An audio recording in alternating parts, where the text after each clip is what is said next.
મિત્રો, આજે હું તમને જોડણીના 3 નિયમોની વાત કરીશ. બરોબર છે.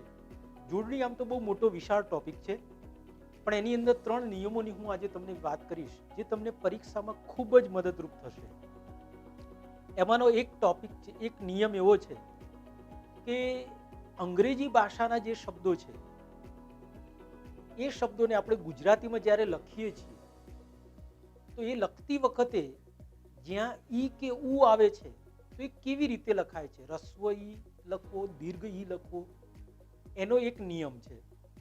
અહીંયા મેં નિયમ લખ્યો છે મિત્રો તમારી સામે, કે અંગ્રેજી શબ્દોના ગુજરાતી ઉચ્ચારણને લખતા અંત્ય સિવાયના, અંત્ય એટલે છેલ્લો, છેલ્લા સિવાયના ઈ કે ઉ રસ્વ લખાય છે. રસ્વ એટલે ઈ લખાય તો આ રીતે લખાય, ઉ લખાય તો આ રીતે લખાય. અંતનો જે ઈ હોય તો એને દીર્ઘ લખાય છે, અંતનો જો ઉ હોય તો એ દીર્ઘ લખાય છે. આ એક નિયમ છે. એ નિયમને આપણે સમજીએ. સૌથી વધારે પરીક્ષામાં પૂછાતો શબ્દ તમને યાદ હોય તો એ છે યુનિવર્સિટી. બરોબર છે? યુનિવર્સિટી. તો અહીંયા તમે જો અંતનો ઈ છે, આ કેવો છે? દીર્ઘ છે. એના સિવાયના ઈ કેવું? તો રસ્વ છે, રસ્વ છે, રસ્વ છે. બરોબર છે? બીજો શબ્દ લઈએ, મ્યુનિસિપાલિટી. મ્યુનિસિપાલિટી. તો અંતનો અક્ષર દીર્ઘ છે, એના સિવાયના બધા જુઓ કેવા છે? રસ્વ છે. ત્રીજો એક શબ્દ લઈએ, રિસેસ.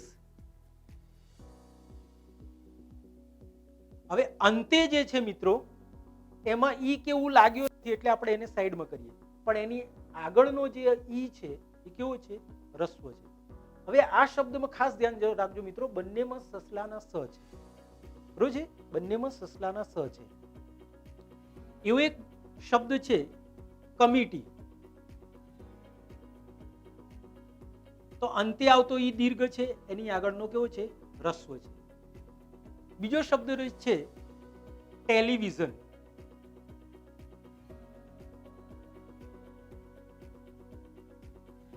તો અંત સિવાયના બધા કેવા છે?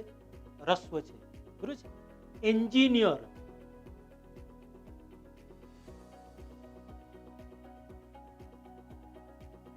અંતનો ઈ કે ઉ છે નહીં, એની આગળના બધા કેવા છે? રસ્વ છે.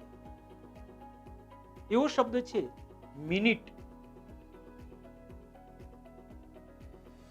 તો અંતે ઈ કે ઉ નથી એટલે એને આપણે સાઈડમાં કરીએ, એની આગળના ઈ કેવા છે? રસ્વ છે. કોમ્યુનિટી.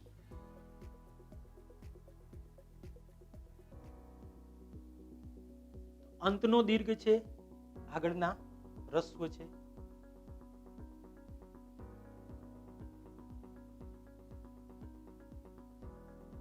સોલિસિટર.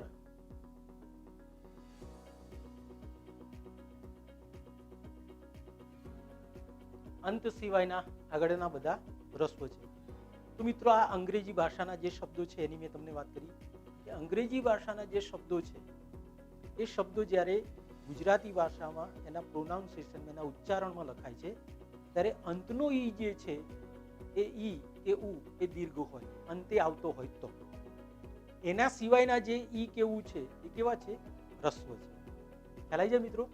આ એક નિયમની આપણે વાત કરી. હવે આની સાથે એક બીજો નિયમ પણ આપણે સમજી લઈએ મિત્રો. હવે એક બીજો નિયમ એવો છે કે સંસ્કૃતના જે શબ્દ છે એમાં ખાસ કરીને બીજા નંબરમાં જે ત આવે છે અને એની સાથે જો ઈનો પ્રયોગ થાય છે, તો ઈ રસ્વ લખવું કે દીર્ઘ લખવું, એના માટેનો નિયમ છે. અને ખાસ કરીને બે ઈ સાથે આવતા હોય ત્યારે કેવી રીતે લખાય છે એનું એક બહુ સરસ ઉદાહરણ છે. અહીંયા શું છે કે જો સંસ્કૃતના મૂળ શબ્દોમાં અંતે ત સાથે ઈ આવે તો તે રસ્વ લખાય. બરોબર છે? અંતનો અક્ષર ઈ હોય તો એ રસ્વ લખાય છે. બે અક્ષરવાળા શબ્દની વાત છે. પ્રથમ ઈ છે એ દીર્ઘ લખાય છે. એટલે બે શબ્દો, બે અક્ષરવાળો શબ્દ છે, પહેલો અક્ષર ઈ છે તો એ દીર્ઘ છે, બીજો ઈ છે તો રસ્વ છે. ક્યારે રસ્વ છે? તો કે તની સાથે જોડાય તો રસ્વ છે. ઉદાહરણ લઈએ. ઉદાહરણ દાખલા તરીકે આપણે શબ્દ લખીએ નીતિ, તો આ બે અક્ષર વાળો શબ્દ થયો. પ્રથમ ઈ દીર્ઘ, તો પહેલો ઈ દીર્ઘ થયો. બીજો ત સાથે છે, ત સાથે શું છે? ઈ છે, એટલે તની સાથે ઈ જોડાય છે તો કેવું થયું? રસ્વ થયો. હવે આના ઉપરથી બીજા ઘણા શબ્દો આપણને મળે છે. નીતિ, બીજો શબ્દ છે રીતિ, ત્રીજો શબ્દ છે ભીતિ, બરોબર છે. ચોથો શબ્દ છે પ્રીતિ. તો જા ત ત ત ત આ કેવો છે? રસ્વ છે. એની આગળના કેવા છે? દીર્ઘ છે. તો ની અંદર મોટા ભાગે આવું થાય છે. જો ગતિ, મતિ, યતિ, રતિ. જો ગતિમત આવ્યો તો રસ્વ, મતિમત આવ્યો તો રસ્વ, યતિમત આવ્યો તો રસ્વ, રતિમત આવ્યો તો રસ્વ. તો આ જે છે મૂળ સંસ્કૃતના શબ્દ છે અને સંસ્કૃતની અંદર મોટા ભાગે તનો જે પ્રયોગ છે એની સાથેનો જે ઈ છે રસ્વ લખાય છે, બરોબર છે. હવે અહીંયા એક શબ્દ બહુ સમજવા જેવો છે. એક શબ્દ છે જતિ, એની સાથે જતિ જોગી એવો શબ્દ અને જતિ રહી એવો શબ્દ, આ બંનેમાં ફરક છે મિત્રો. આ ક્રિયાપદ સાથેનો પ્રયોગ છે અને આ સંજ્ઞા સાથેનો પ્રયોગ છે. આ જતિ જોગી, જતિ એટલે શું છે? સાધુ સંત. એનો અર્થમાં જ્યારે જતિ તમે લખતા હોય તો એ રસ્વ લખાય છે, બરોબર છે, સાધુના સંદર્ભમાં છે. જતિ જોગી, જતિ જોગી એવો શબ્દનો પ્રયોગ આપણે ગુજરાતી ભાષામાં સૌથી વધારે પ્રચલિત છે, સાધુ સંતો માટે વપરાય છે. યતિનો જે સમાનાર્થી શબ્દ છે, યતિ અને જતિ, આ બંનેનો પ્રયોગ છે. પણ જતિ દીર્ઘ તમે લખો છો જતિ, તો જતું રહેવું, જવું એવો સંદર્ભ છે. તો જવું ક્રિયાપદના સંદર્ભમાં હોય તો દીર્ઘ લખાય છે, જ્યારે એ સંજ્ઞાના સંદર્ભ હોય, નામના સંદર્ભમાં હોય તો એ રસ્વ લખાય છે, બરોબર છે. આ પણ કોન્સેપ્ટ બહુ મહત્વનો છે મિત્રો. તો અહીંયા તમે જોયું તો કે તની સાથેના જે પ્રયોગો છે ઈના, તો એ કેવા છે? રસ્વ છે, બરોબર છે. ખ્યાલ આવશે મિત્રો. આ આપણે એક બીજા નિયમની ચર્ચા કરી અને હવે આપણે એના પછીનો પ્રયોગ જોઈએ. મિત્રો જોડણીનો એક ત્રીજો નિયમ છે મિત્રો, એની આજે હું તમને વાત કરીશ. એ નિયમની અંદર રકાર એટલે કે જ્યારે કોઈ પણ શબ્દ છે, મૂળ શબ્દ છે અને એ શબ્દની ઉપર જ્યારે રકાર એટલે કે રેફ આવે છે તો એની આગળનો જે ઈ છે અથવા ઉ છે તો એ દીર્ઘ બને છે. આ નિયમની આપણે અત્યારે વાત કરીએ છીએ કે મૂળ શબ્દ હોય, એ મૂળ શબ્દનો કોઈ એક અક્ષર છે એને રેફ લાગેલો હોય, એટલે આ રીતે રકાર લાગેલો હોય, જેને આપણે અર્ધચંદ્રાકાર કહીએ છીએ, રેફ કહીએ છીએ. એ રકાર લાગે છે તો તેની આગળનો જે ઈ છે એ કેવો થાય છે? દીર્ઘ લખાય છે. માની લો કે એની આગળ ઉ આવે, બરોબર છે, એની સાથે ઉનો પ્રયોગ થાય તો પણ એ કેવો છે? દીર્ઘ છે. ઉદાહરણ સમજીએ. અહીંયા એક શબ્દ છે પ્રકીર્ણ એવો શબ્દ છે, બરોબર છે. તો અહીંયા રકાર છે, તો રકાર છે એટલે એની આગળનો ઈ કેવો થયો? દીર્ઘ થયો. ચૂર્ણ શબ્દ છે તો અહીંયા રકાર છે તો એની આગળનો ઉ કેવો થયો? દીર્ઘ થયો. પૂર્ણ શબ્દ છે તો અહીંયા રકાર છે તો આ પને ઉ લાગ્યો, કેવો થયો? દીર્ઘ થયો. શીર્ષક શબ્દ છે તો અહીંયા રકાર છે તો શી કેવો થયો? દીર્ઘ થયો. એવી રીતે આશીર્વાદ શબ્દ છે, આ શબ્દ વારંવાર પૂછાયેલો છે મિત્રો પરીક્ષામાં. આ રકાર છે તો એની આગળનો અક્ષર કેવો થયો? દીર્ઘ થયો. મૂર્છિત શબ્દ છે તો અહીંયા રકાર છે તો એની આગળનો ઉ કેવો છે? દીર્ઘ છે. એવી રીતે સ્ફૂર્તિ શબ્દ છે, બરોબર છે. તો આ સ્ફૂર્તિ શબ્દની અંદર તો રકાર છે તો એની આગળનો ઈ કેવો થયો? દીર્ઘ થયો.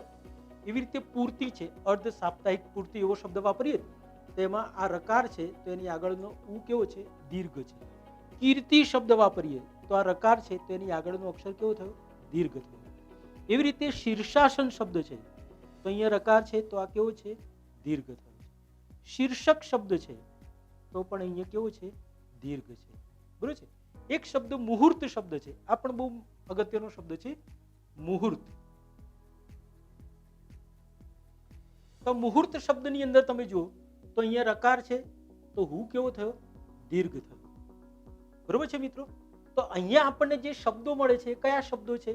તો કે જ્યાં રકાર લાગે છે તો રકારની આગળનો જે ઈ છે અથવા ઉ છે એ કેવો બને છે? દીર્ઘ બને છે. આ દીર્ઘ બને છે. આ કયા શબ્દો છે? કે જે મૂળ શબ્દ છે તે. પરંતુ ઘણી વખત જ્યારે સંધિ થયેલો શબ્દ જ્યારે લાગે છે, કોઈ પણ સંધિ થયેલી હોય અને એમાં રનો પ્રયોગ આવતો હોય અને રકાર તરીકે પ્રયોજતો હોય તો એમાં આ નિયમ કામ કરતો નથી, જેને આપણે અપવાદ તરીકે મૂકી શકીએ. તો એવું એક ઉદાહરણ તમને આપું કે દાખલા તરીકે આપણે એમ કહીએ કે દુર્યોધન શબ્દ છે, દુર્યોધન, તો અહીંયા આ રકાર છે તો આ દીર્ઘ થયો નથી, આ રસ્વ છે. કેમ? કારણ કે અહીંયા જે છે ને સંધિ થયેલી છે. કેવી રીતે? તો કે દુષ શબ્દ ઉપરથી દુષ વત્તા યોધન, આ દુષ આ સ છે એનો ર થયો છે, એટલે આ સંધિ છે. એટલે એની આગળનો જે પ્રયોગ છે આ રકારનો, એની આગળ આ દીર્ઘ ઉ થતો નથી, રસ્વ થાય છે. કેમ? કારણ કે આને પૂર્વ પ્રત્યય કહેવાય છે. પૂર્વ એટલે દુષ એ પૂર્વ પ્રત્યય છે, એ એની મૂળ રીતે જ લખાય છે, એમાં કોઈ ફેરફાર થતો નથી. બરોબર છે? દાખલા તરીકે દુર્ગંધ એવો શબ્દ છે, દુર્ગંધ શબ્દ નહીં પણ એક બીજો શબ્દ લઈએ, દુર્વાસા. બરોબર છે? દુર્વાસા આવો શબ્દ લખીએ છીએ તો અહીંયા દુષ એવો શબ્દ છે, તો અહીંયા વ ઉપર રકાર છે તો આગળનો અક્ષર કેવો છે? રસ્વ છે. કેમ? કારણ કે અહીંયા જે શબ્દના પ્રયોગો થયા છે મિત્રો એ કેવા છે? તો કે સંધિ થયેલા શબ્દો છે. બરોબર છે? આ સંધિ થયેલો છે, ત્યારે આ મૂળ શબ્દની અંદર આ પ્રયોગ કામ લાગે છે. મિત્રો આ વસ્તુ તમને સમજાઈ હશે. આગળ હવે આપણે બીજા ટોપિકની પણ ચર્ચા કરીશું. તો મિત્રો આજના 3 જે નિયમો છે એ નિયમો તમે એકદમ વ્યવસ્થિત રીતે સમજી લેજો અને બીજા અન્ય શબ્દોમાં પણ એનો પ્રયોગ કરશો તો તમને એ નિયમોમાં વધારે ફાવટ આવશે. અહીંયા અટકીએ છીએ, ફરી મળીશું નવા લેક્ચર.